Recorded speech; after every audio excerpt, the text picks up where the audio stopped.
Ya, halaman 42. Nah, ini yang masalah kias.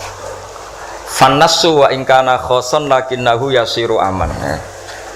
Nas itu meskipun waqiahnya itu khusus, lakinnahu yasiru aman. Pada akhirnya menjadi umum.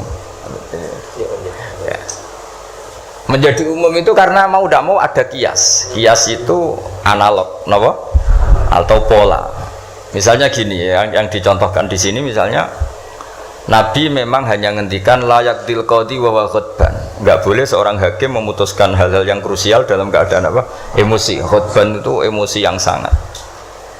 Lalu kiasnya apa? Rektor juga enggak boleh dalam keadaan emosi bikin keputusan. Kiai juga enggak boleh, suami juga enggak. Siapapun enggak boleh. Cuma yang sering bikin keputusan otoritatif itu kan qadi, hakim.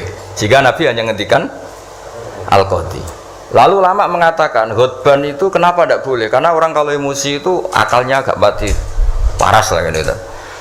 Lalu itu tidak harus pas emosi ya. Ulama menamakan terlalu syahwat ya nggak boleh, terlalu lapar ya nggak boleh, hakin ngempet nguyuh ya nggak boleh, ngempet ngising. Sehingga kata khutban kemudian diganti fi halatin yasu'u khalquhu fiha. Dalam keadaan yang dia nggak begitu normal.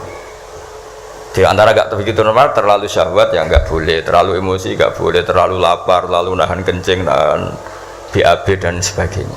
Itu lafadz itu wan nasu wa ingkana khoson nas, meskipun khusus yaitu Allah Nabi hanya ngendikan khutban, tapi nanti menjadi umum berdasar hukum apa? Kias. Nah di sini Pak Ainur Rahim Fakih yang sering kita beda ya. Misalnya ini bukan meng-NO-kan yang Muhammadiyah atau Muhammadiyahkan NO, karena kalau kita ini biasa saja. Orang NO ya pasti Muhammadiyah, kan umat Kanjeng Nabi Muhammad SAW. Orang Muhammadiyah ya pasti dengar NO lah, karena gerakannya ulama. Masa ada mendengar ulama? Tapi setelah jadi ormas ini jadi yang NO tidak Muhammadiyah, Muhammadiyah tidak NO. Misalnya kamu NO ditanya Allah, akun tamin umati Muhammad, ya naam.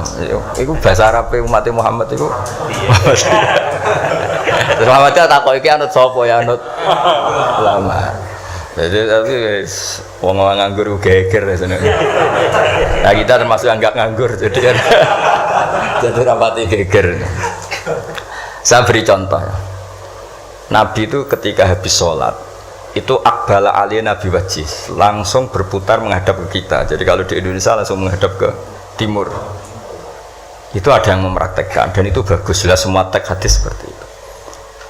Tapi di beberapa hadis itu insorofaan yamini, kadang insorofaan simali. Karena begini, Nabi itu kalau sholat itu orang yang dari 7 kilo, 8 kilo semuanya lari kepengen makmum Kanjeng Nabi. Sehingga kalau makmum Nabi ini bahaya ketika itu ada sefurawuh. Alhamdulillah memang janjian rawuh. Kersane jejer Pak Tamyiz podo kiai ini. Jodoh berarti kiai tenan. Kiai jejer kiai. Nggih putrane Mbah Mun. Dokter.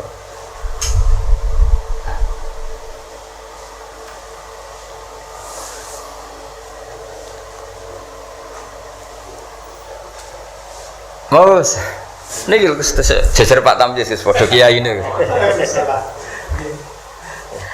Oh, bagus.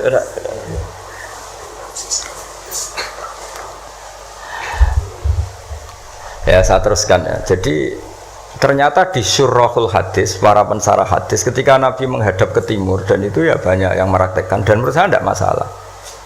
Itu karena Nabi tidak ingin orang yang datang terlambat, kalau dalam bahasa fikih disebut masbuk. Itu Nabi ngira fi sholatin, padahal hakikatnya sudah tidak sholat. Jadi andaikan Nabi tetap menghadap ke barat, misalnya di Indonesia dengan posisi duduk yang sama, maka yang datang terlambat langsung usolli fardhu zuhri makmuman dengan arti makmum ke Nabi terus duduk. Nah kalau dia makmum padahal Nabi nyatanya sudah selesai, itu sholatnya tidak sah karena menggantungkan sholat atau iktimam dengan orang yang sudah tidak sholat. Nah sehingga gerakan Nabi ini dianggap maklumat kalau beliau sholatnya selesai. Nah karena filosofinya itu maklumat kalau sholatnya sudah selesai, ada yang milih memang benar-benar ke timur juga maklum, kan gak mungkin sholat madhab ke timur, sehingga yang datang tahu. Terus ada yang milih ngalor. Jadi sebetulnya itu bisa pakai ya kayak orang tahlilan pakai keplok sudah selesai itu kalau sebetulnya bisa pakai apa saja, yang penting memaklumatkan kalau sholatnya itu Loh, ini yang ngendikan tidak saya, kitab Fathul Bari karangannya Ibnu Hajar Al-Asqalani, Syarah Bukhari paling populer. Nah itu yang disebut Sayyid Muhammad wa nasu wa ingkana khoson fa innahu yasirun aman. Ya kayak tadi misalnya laik til qadi wa huwa khutban, kemudian khutban ini memasukkan semua kondisi yang kita kurang fit. Itu tidak boleh bikin apa? Keputusan. Qadi ya juga kita ganti. Tidak harus qadi, Pak Rektor, Pak dosen, seorang suami kalau bikin keputusan jangan dalam keadaan yang khutban atau ngempet nguyuh, ngempet ngising, hakin itu. Kalau dalam bahasa Arab hakinan itu. Nah ini penting saya utarakan karena kalau kita terlalu tekstualis itu nanti kita naik Innova tidak perlu baca subhanalladzi sakhkhara lana hadza. Karena ayatnya itu kan wal khayla wal bighala wal hamira litarkabuha wa zina. Ini tidak ada Innova ini. Ayatnya ya litastawu ala summa tazkuru ni'mata rabbikum idza stawaitum ali wa taqulu subhana. Ini kan jelas litastawu ala zuhur, ini Innova tidak ada zuhurnya, ini tidak ada punggungnya. Jelas ayat sebelumnya tentang wal khayla wal bighala wal hamira litarkabuha wa zina. Nah, jadi kalau terlalu tekstualis maka naik Innova Ferrari itu tidak usah baca subhanalladzi karena ayat ini tentang bighala ya tentang bighala, tentang khimar dan seterusnya. Makanya kajian kitab Syariatul Khalidah dan alhamdulillah saya khatam dan saya tidak ngira bahwa sebenarnya saya khatam sudah 3 hari yang lalu tapi saya bilang kayak ada wangsit. Ini nanti ada khataman spesial lala Pak Rektor mau kesini tanggal 12 saya bilang ke santri-santri ya biar ikut hormat apa khatam. Jadi itu saja nanti saya mohon curhatnya Pak Rektor tadi sudah curhat di teras saya 15 menit Pak on ya, sekitar 10 menit mungkin ke Sufur 10 menit nanti yang dungo ke Mansur kalau Pak Rektor dungo rapati mati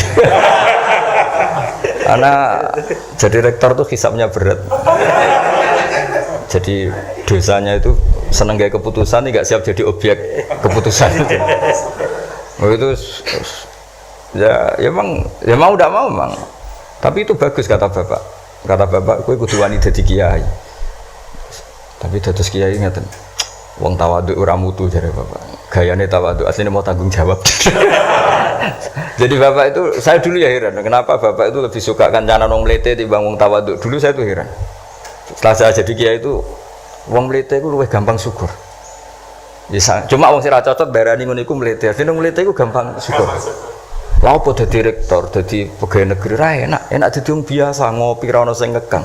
Ya sudah kalau dia caranya syukur seperti itu biarkan saja. Itu kan mletes, mau dadi rektor, mau dadi menteri ra enak, urip kok terikat.